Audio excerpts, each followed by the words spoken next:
Welcome, everybody, to another story of the shot. I'm excited to share this amazing worm-eating warbler photographed by none other than Jeremy Rehm. Thanks for joining me, Jeremy. How's it going? It's great. Thanks for having me, Ray. I'm Yeah, I'm man. happy to be here. I know. What great timing, right? We're recording this. It's the beginning of April. It won't be long, right? Exactly. No, I'm excited about getting these warblers back. That's like the best part of spring, right? Isn't it? Yeah. Yeah. No, I'm this is a perfect timing for these guys, especially. I'm excited to be able to see them again. Yeah, it's got to be. So let's hear it. Let's hear the story of the shot. Like, what? Had you photographed worm-eating before? Or is this like one of your first ones? So, actually, the first time that I ended up photographing was with you, Ray, out in New That's Jersey. right. Yeah, we did have Um, that one good one on that log, like upside down. I remember that now. Yes, it was good, and I think like you managed to nail the shots, and I kept on struggling to be able to get my thing to focus in time for it. And the bird, of course, being a warbler, they just jumped right out of Yeah. the way.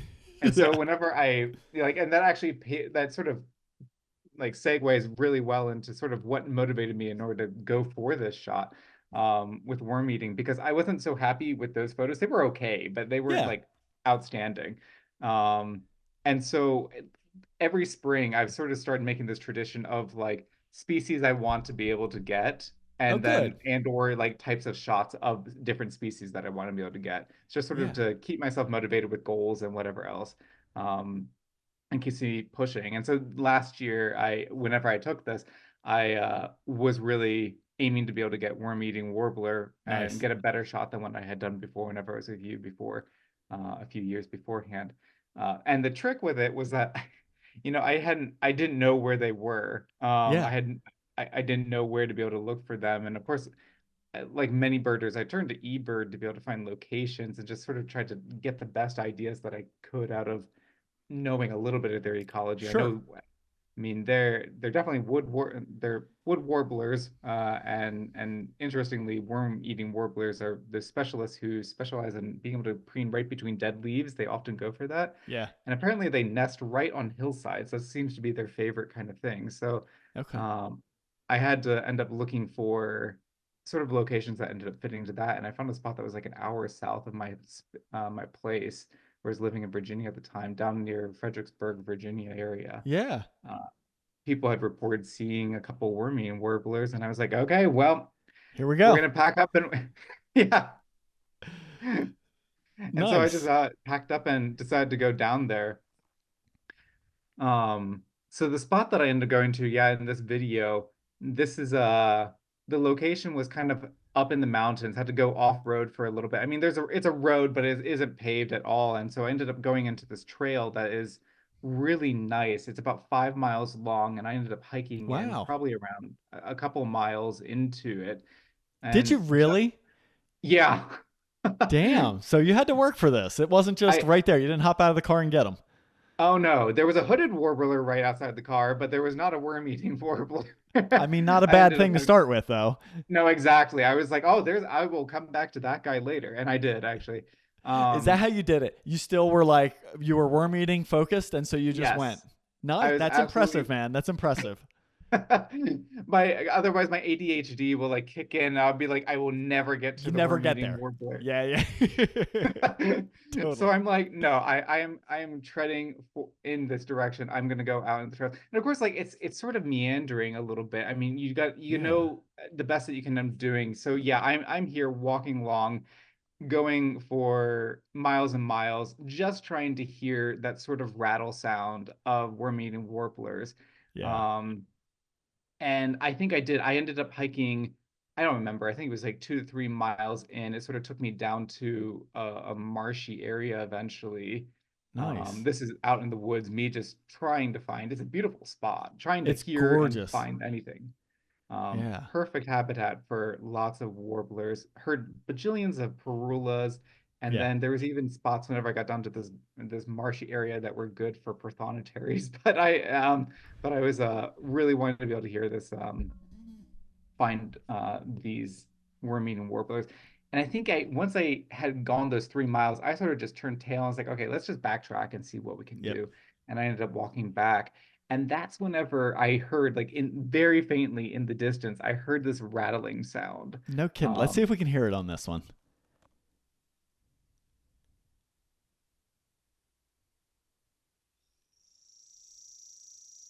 That's when you heard it right there.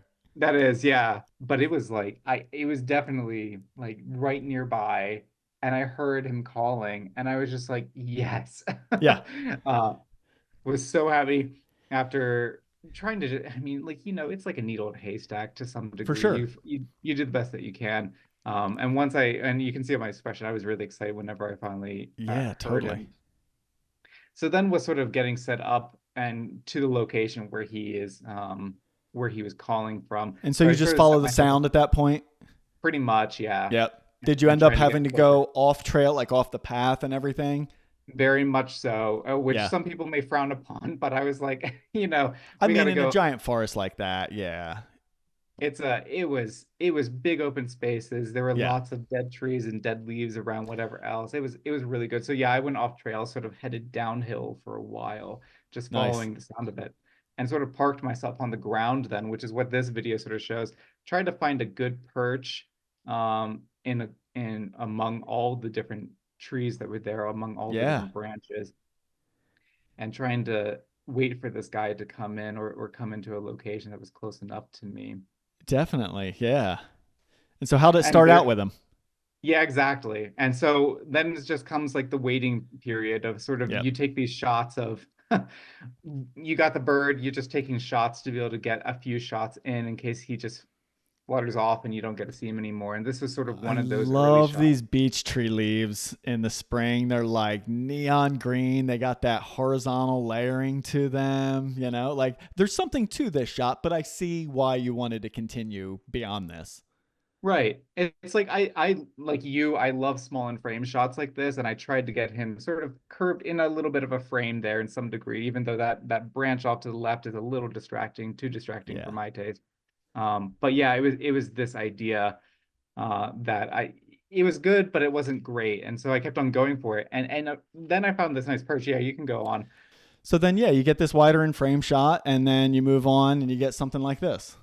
Yep, this was a I had tried to find some sort of perch that could be interesting, and this was on a vertical frame. That's kind of why I went for a vertical because that nice little arch there was something I was after. Yeah.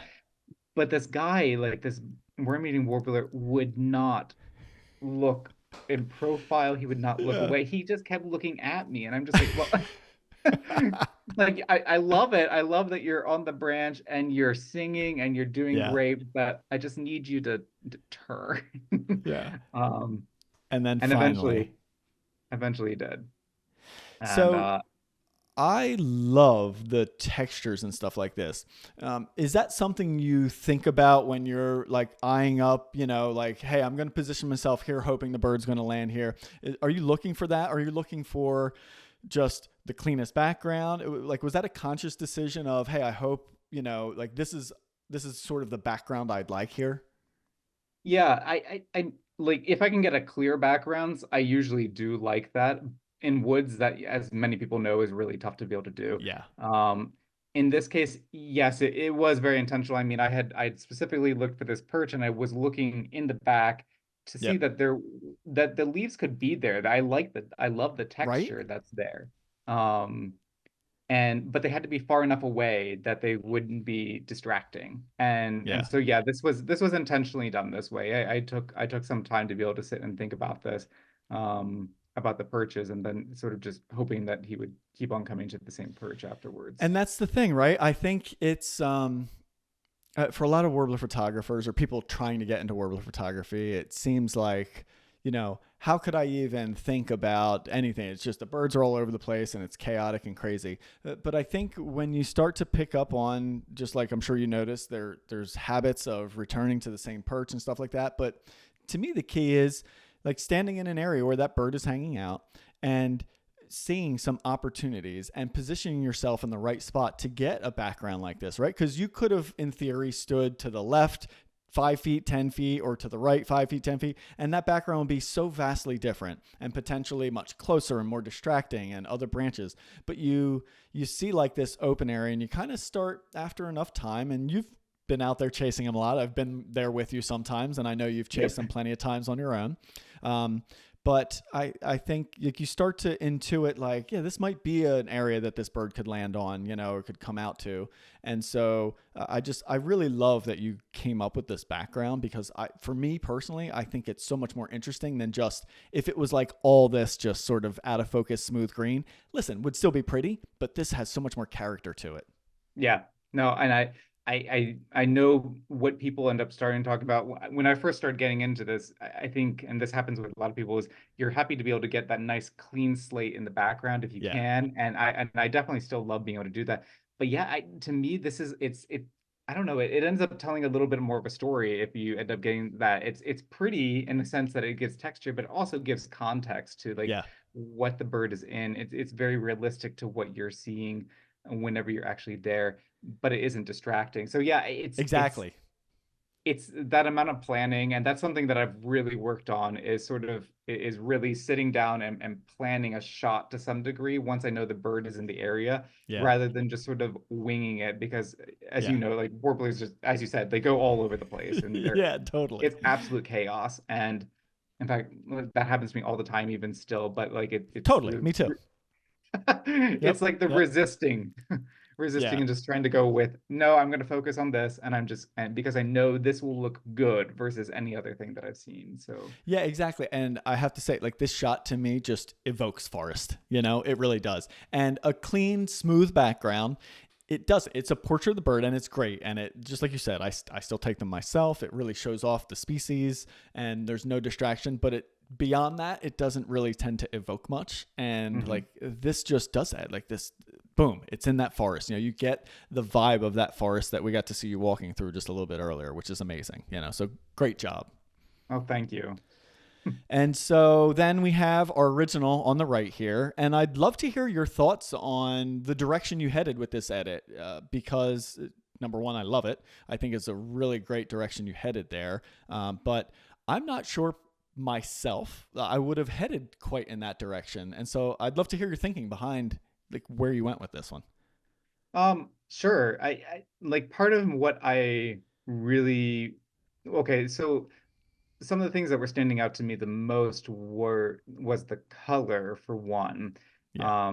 And that was something that I really wanted to make sure that was adjusted because the problem with shooting in forest and not having like a fill flash to be able to do that, which I didn't at the time, is that Yeah. you get this really nasty green cast that ends up really warping the color a whole lot. Yeah. So I really wanted to bring back the regular color, the true color that like worm-eating warblers end up looking like and what we can actually see and what you would get if you were doing a fill flash. And so that part I wanted to be able to get Nice. back and also pull back a little bit of the lime green to me. It was a Yep. little overwhelming, Yeah. but I still wanted to retain a little bit.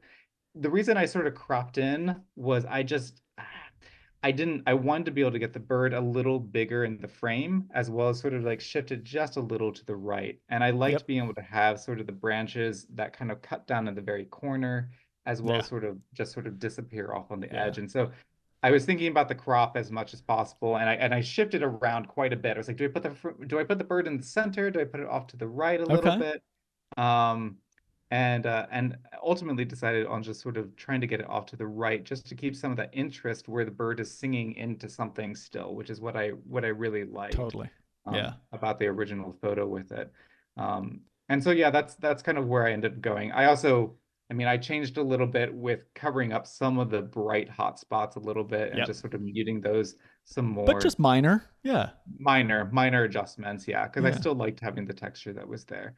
And so yeah, that was a lot of the thought that I had was the Okay. color was really dictating it and trying to get the bird even just a little more in frame and a little more in a third, lower third as much as possible, which was what I wanted to be able to get off of it. Yeah. And so my statement earlier of I don't know if I would have went this direction is I rarely desaturate a photo and sort of kind of mute the color a little bit more. Hmm. And there is a little bit of that. And dude, it like completely now that I see it, absolutely the right choice. Like it is. It's so overpowering there and really, yanking my eye to the background there with this. And I mean, of course the bird stands out, but like damn, my eye just really goes to that background immediately and kind of stays stuck back there. Whereas this, it's so much more subtle and pleasing to the eye and less distracting and like, sucking me in basically into that background, Um, Yeah.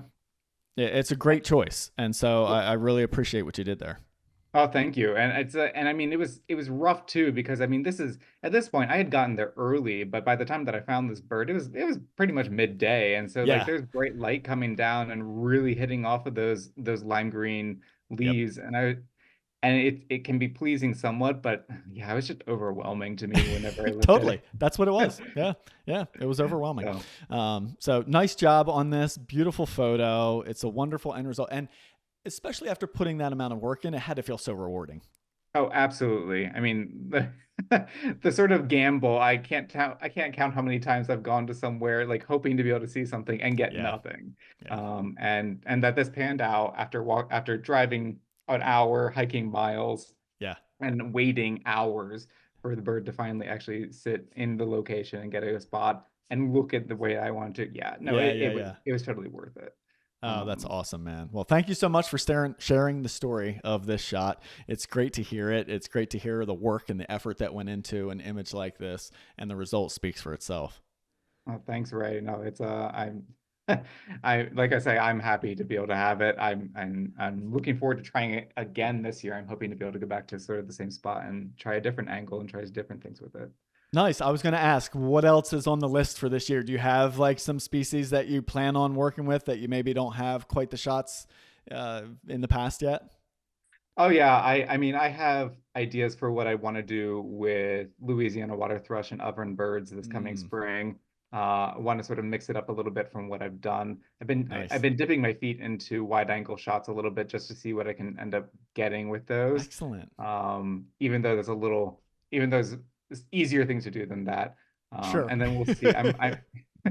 And then I think I'm gonna try and pursue a Swainson's warbler if I can. Head out to Ooh, West Virginia and see if I can get a couple spots with them. So we'll see. nice, dude. Yeah, that's awesome, man. Well, best of luck with it. I hope you end up getting some of those targets. I'm sure you can't get them all. It's tough to get them all, but that's what keeps us coming back, right?